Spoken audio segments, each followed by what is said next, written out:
எல்லாருக்கும் என் அன்பான வணக்கங்கள். இன்றைக்கி நம்ம பார்க்க போகிறது 12வது அத்தியாயத்திலே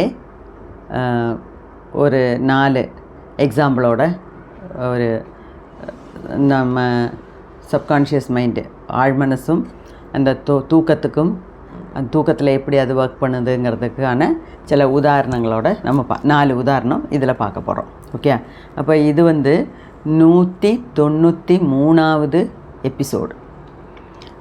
இந்த புக்கை சம்மந்தித்த வரைக்கும் 43வது வீடியோ.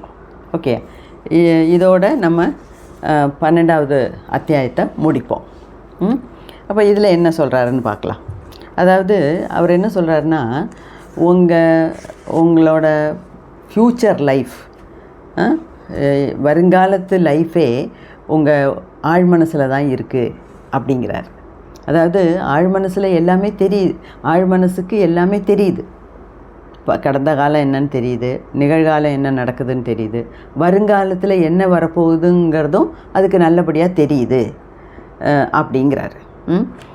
அதுக்கு திருப்பி அந்த பேர்ல் ஹார்பரோட அட்டாக் வேர்ல்டு வார் 2 நடந்தது இல்லையா, அதையே அவர் எக்ஸாம்பிளாக சொல்கிறாரு. அதாவது அவர் என்ன சொல்கிறாருன்னா, இப்போ நாளைக்கு, அதாவது இன்னொரு 5 வருஷம் கழிச்சு, இன்னொரு 10 வருஷம் கழிச்சு என்னோடய ஃப்யூச்சர், என்னோடய எதிர்காலம் எப்படி இருக்குங்கிறது நான் இன்றைக்கி என்ன நினைக்கிறேனோ அதை வச்சு தான் நம்ம எதிர்காலத்தை மாற்ற முடியும், உருவாக்க முடியும் அப்படிங்கிறாங்க. மாற்றுறதில்லை, உருவாக்குறதே. இன்றைக்கி நாளைக்கு நம்ம இந்த நிகழ்காலத்தில் நம்ம என்ன நினைக்கிறோமோ அதை வச்சு தான் நம்ம எதிர்காலமே உருவாகுது. அதுக்கு காரணம் நம்ம ஆழ்மனசின் சக்தி அப்படிங்கிறாரு.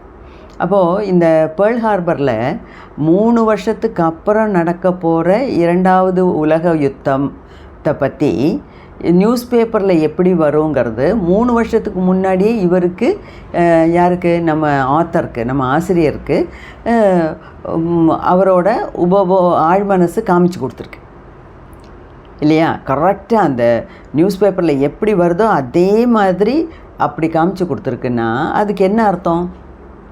என்னோட ஆழ்மனசுக்கு அது என்ன வரப்போகுதுங்கிறதும் அது ஆல்ரெடி அதுக்கு தெரியுது அப்படிங்கிறார். அதில் இன்னொன்று என்ன சொல்கிறாருன்னா, இப்போ ஒரு நாட்டோட முன்னேற்றம், அது நாடு முன்னேறிட்டுருக்கா, அதோ பின்னாடி போயிட்டுருக்கா, அது எப்படி போகும், இன்னொரு 5 வருஷத்தில் இந்தியா எப்படி இருக்கும், இன்னொரு 10 வருஷத்தில் இந்தியா எப்படி இருக்குங்கிறது அந்த இந்தியா, அந்த நாடோட மக்களோட மனசில் என்ன இருக்கோ அதோட ஒரு கூட்டுக்கலவை தான் அந்த நாட்டோட எதிர்காலத்தை நிர்ணயிக்கும் அப்படிங்கிறார்.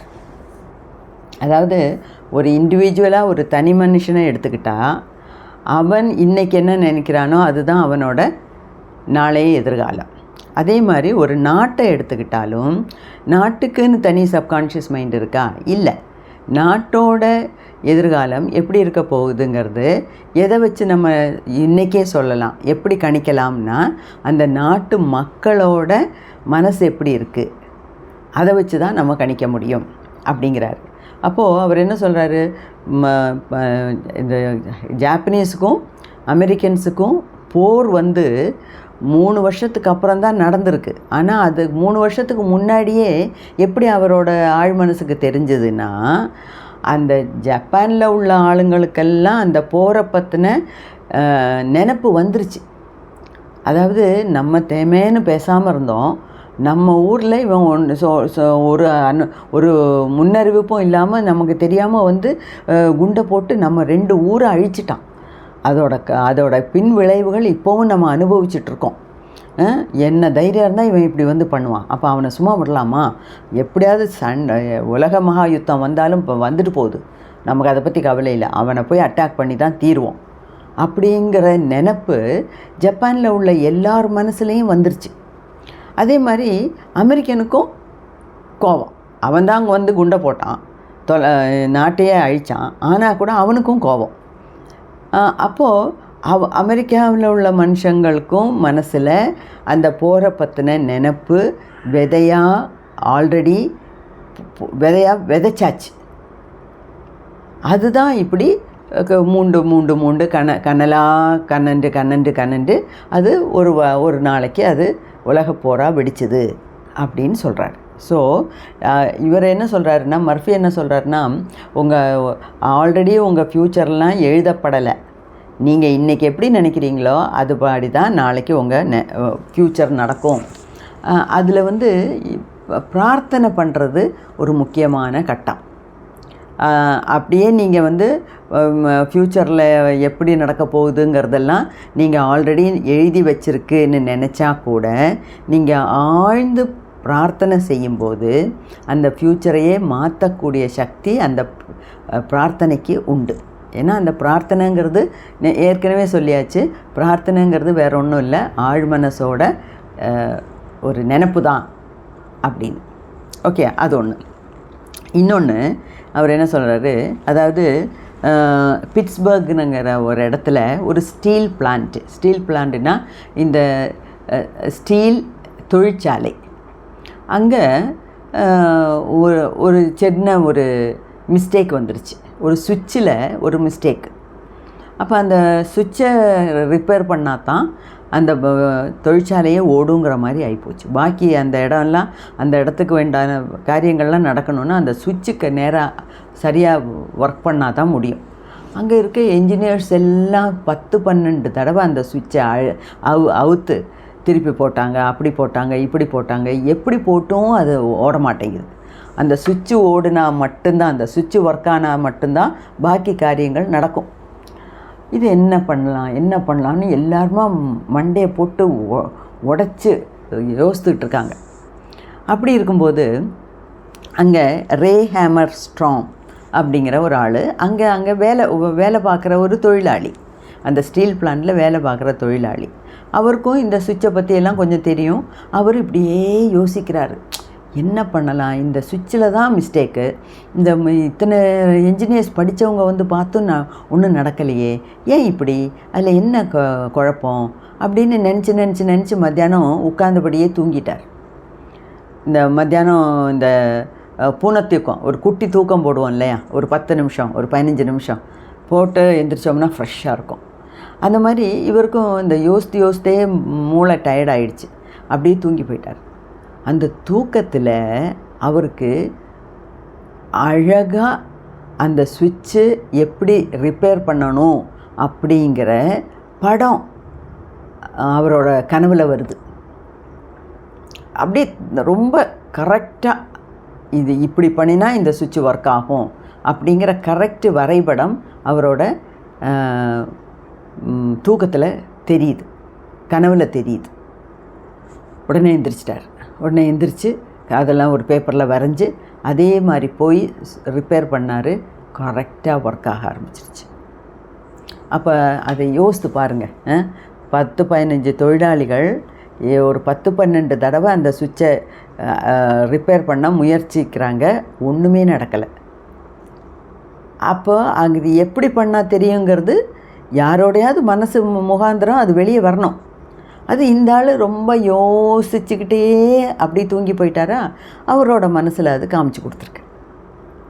அது பண்ணினதில் அவங்க எல்லாரும் ரொம்ப அவரை வியந்து பாராட்டி $15,000 அவருக்கு ஒரு ஆளுக்கு அவார்டாக கொடுத்துருக்காங்க, பரிசாக கொடுத்துருக்காங்க. $15,000 நம்ம ஊருக்கு 15,000 ரூபான்னு வச்சுக்கோங்களேன். அப்போ அது எத்தனையோ படித்த இன்ஜினியர்ஸு முயன்று பார்த்தும் அது நடக்காமல் போனது, இவர் இவ்வளோ சுழுவில் அவ்வளோ ஈஸியாக பண்ணிட்டாரேங்கன்னு எல்லாத்துக்கும் சந்தோஷம். அந்த சந்தோஷத்தின் அடையாளமாக $15,000 ஒரு செக்கு அவனுக்கு பரிசாக கொடுக்குறாங்க. அப்போது அவர் சும்மா விளையாட்டுக்கு எழுதியிருக்காரு, அந்த மத்தியானம் அவர் போட்ட அந்த குட்டி தூக்கத்துக்கு $15,000 பரிசு கிடச்சிருக்கு அப்படின்னு. ஏன்னா அவர் தூங்கலைன்னா அந்த கனவு வந்திருக்காது. கனவு வரலைன்னா அந்த சுவிட்சை எப்படி ரிப்பேர் பண்ணுறதுன்னு தெரியாமல் போயிருக்கோம் இல்லையா. அந்த மாதிரி எழுதியிருக்காங்க. அதுதான் இந்த சாப்டரே, உங்களோட ஆழ்மனசும் தூக்கமும், அதுதானே அதோட ஹெட்டிங் இல்லையா. அதே மாதிரி இன்னொருத்தர், அவர் டாக்டர் ஹெச்வி ஹெல்ப்ரிச் அப்படிங்கிற ஒரு ப்ரொஃபஸர். அவர் வந்து ஒரு நாளைக்கு அதாவது 2 துண்டு செமி ப்ரெஷியஸ் ஸ்டோன்ஸ். இப்போ ப்ரெஷியஸ் ஸ்டோன்ஸுங்கிறது வைரம், வைடூரியம், கோமேதகம், மரகதம், முத்து, மாணிக்கம், அதெல்லாம் வந்து ப்ரெஷியஸ் ஸ்டோன்ஸ். அதை விட கொஞ்சம் மதிப்பு குறைஞ்ச செமி ப்ரெஷியஸ் ஸ்டோன்ஸும்பாங்க. அதில் ஒன்றுக்கு பேர் வந்து அகேட். அதுக்குள்ளே நல்ல டிசைன்ஸ் எல்லாம் இருக்கும். அதெல்லாம் வந்து ஒரு பழைய கல் அது அகேட். அப்போது இவருக்கு வந்து அந்த அகேட் கல்லில் 2 பீஸ் கிடச்சிருக்கு. இவரும் உட்காந்து பார்க்குறாரு. அவர் என்ன நினச்சிட்டாரு, இது விரலில் போடுற மோதிரத்தோட 2 துண்டு கிடச்சிருக்கு. இதை எப்படி முழுசாக மோதிரமாக டிசைன் பண்ணலாம், இது எப்படி வச்சு பார்த்தாலும் ஃபிட் ஆக மாட்டேங்குது, என்ன பண்ணலான்னு இப்படி மூளையை கசக்கி பிழிஞ்சு யோசிக்கிறார். ஒன்றும் நடக்கலை. அடப்போ அப்படின்னு நினச்சி அந்த யோசித்து அது டயர்டாகி அப்படி தூங்குறார். தூக்கத்தில் ஒரு 40 வயசுள்ள ஒரு ப்ரீஸ்ட் வரார். ப்ரீஸ்ட்னா இந்த சர்ச்சில் எல்லாம் சர்மன்ஸ் கொடுக்குறாங்க இல்லையா, பைபிளை பற்றி படித்து எக்ஸ்பிளைன் பண்ணுறாருல, அந்த ப்ரீஸ்ட் ஒருத்தர் வந்து இவரோட கனவில் வராரு. கனவில் இவரை வந்து கூட்டிகிட்டு போகிறாரு. வா, நான் ஒரு இடத்துக்கு ஒன்று கூட்டிகிட்டு போகிறேன்னு சொல்லி. அதாவது இப்போ நம்ம கோயிலில் எல்லாம் கூட இந்த கடவுளுக்கு சார்த்துற ஆபரணங்கள் எல்லாம் ஒரு இடத்துல, விலை உயர்ந்த ஆபரணங்கள்லாம் ஒரு இடத்துல வச்சு பூட்டி வைப்பாங்க இல்லையா. அந்த மாதிரி ஒரு இடத்துக்கு இவர் கனவில் கூட்டிகிட்டு போகிறாரு. கூட்டிகிட்டு போயிட்டு பார்த்துட்டு அவர் சொல்கிறாரு, அந்த ப்ரீஸ்ட்டு இவர்கிட்ட சொல்கிறாரு, நீ நினச்சிட்டு இருக்கியே அந்த 2 துண்டு கிடச்சிருக்கே, அது வந்து விரலில் போடுற மோதிரம் கிடையாது, இங்கே உள்ள சாமிக்கு காதில் போடுற காதணிகளோட ஒரு பாகம்தான் அது அப்படின்னு காமிச்சு கொடுத்துட்டு போயிட்டார். உடனே தூக்கம் கலைஞ்சி எந்திரிச்சு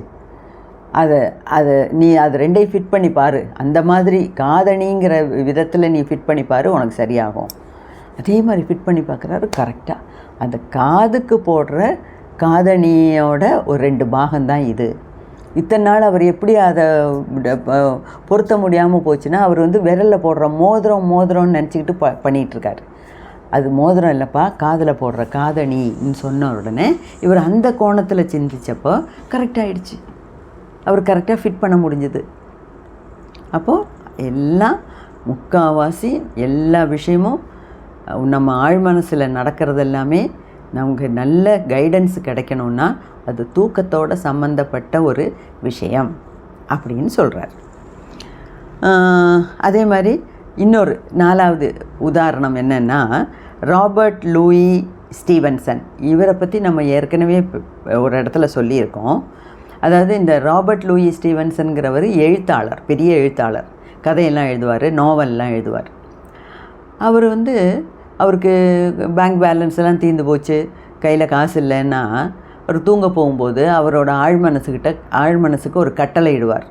இந்த பாரு, எங்கள் பேங்க் பேலன்ஸ்லாம் தீர்ந்து போச்சு, எனக்கு வீட்டில் அரிசி வாங்குறதுக்கு காசு இல்லை, நீ வந்து நான் தூங்கும்போது எனக்கு நல்ல ஒரு கதை, நல்ல த்ரில்லர் கதையாக எனக்கு சொல்லிக் கொடு, அதை வச்சு வேணும் எழுதி எனக்கு பணம் பண்ணணும் அப்படின்னு சொல்லிட்டு படுப்பாராம். தூக்கத்தில் அப்படியே அவர் எழுத போகிற நாவலில் நடக்கிற விஷயங்கள் எல்லாம் சீன் பை சீன் காமிச்சு கொடுக்குமா அவரோட ஆழ்மனசு. அடுத்த நாள் காலையில் எழுந்திரிச்சோன்னா அந்த சீன் பை சீன் அவர் பார்த்ததெல்லாம் வச்சு கதையை பண்ணி விற்று காசாக்கி ஜீவனம் பண்ணுறார். அப்போது இந்த மாதிரி முக்கால்வாசி பெரிய பெரிய சயின்டிஸ்ட்டுகள், பெரிய பெரிய மாமேதைகள், பெரிய பெரிய எழுத்தாளர்கள், சயின்டிஸ்ட்டு, பேலியன்டாலஜிஸ்ட், ஆர்கியாலஜிஸ்ட், அந்த மாதிரி எந்த மேகலையில் எந்த விஷயத்தில் எடுத்தாலும் அவங்க அந்த ஒரு விஷயத்தில் அவங்க மாமேதை ஆகணும், நிறைய கண்டுபிடிப்புகள் செய்யணும் அப்படின்னா அவங்களுக்கெல்லாம் அந்த தூக்கத்தில் அவங்க ஆழ்மனசு அந்த கனவில் வந்து சொல்லி கொடுக்குற விஷயந்தான். அதனால தான் இது எல்லாத்தையும் தனியாக போட்டு your subconscious mind and the wonders of sleep அப்படின்னு ஒரு சாப்டர் எழுதியிருக்கார். ஓகேயா? ஸோ இதுலேருந்து நம்ம என்ன பாடம் கற்றுக்குறோம்?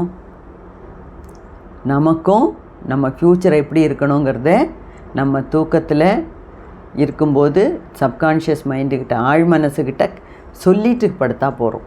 அது நமக்கு எல்லாம் சொல்லி கொடுக்கும். ஓகே, அதை வச்சே நம்ம பெரிய பணக்காரனாகலாம், உங்களுக்கு என்ன ஆசை இருக்கோ அதெல்லாம் சாதிச்சு எடுக்கலாம் அப்படிங்கிறது தான் இதிலேருந்து நமக்கு தெரிய வர்ற உண்மை. ஓகேயா? ஸோ மனம் போல வாழ்க்கை, மனம் போல மாங்கல்யம் அப்படிங்கிற மாதிரி மனம் போல வாழ்க்கை. நம்ம திணை விதைத்தவன் திணை அறுப்பான், வினை விதைத்தவன் வினை அறுப்பான். அப்போது நம்ம என்ன நம்ம ஆழ்மனசுக்குள்ளே விதைக்கிறோமோ, நல்ல சிந்தனைகளை விதைச்சோம்னா நமக்கு நல்லது நடக்கும், நல்ல சொற்களை சொன்னோம்னா நல்லது நடக்கும். நெகட்டிவாகவே திங்க் பண்ணி நெகட்டிவாகவே பேசிகிட்டு இருந்தால் எங்கேயோ ஒரு மூலையில் தான் நம்ம உட்கார போகிறோம். முன்னுக்கு வர்றோம், முக்கியத்துவம் பெறுறோம், சொசைட்டியில் நல்ல ஒரு பேர் எடுப்போம், 4 பேர் மதிக்கிற மாதிரி வாழ்வோங்கிறது நடக்க போகிறதில்ல. ஸோ அந்த மாதிரி வாழணுன்னா நம்மளோட சிந்தை நல்லா இருக்கணும், வாயிலிருந்து வர்ற சொல் நல்லா இருக்கணும். ஓகேயா? ஸோ புரிஞ்சிருக்கும்னு நினைக்கிறேன். வாழ்க வளமுடன், வாழ்க வளமுடன், வாழ்க வளமுடன். எல்லோரும் நல்லா இருக்கணும்.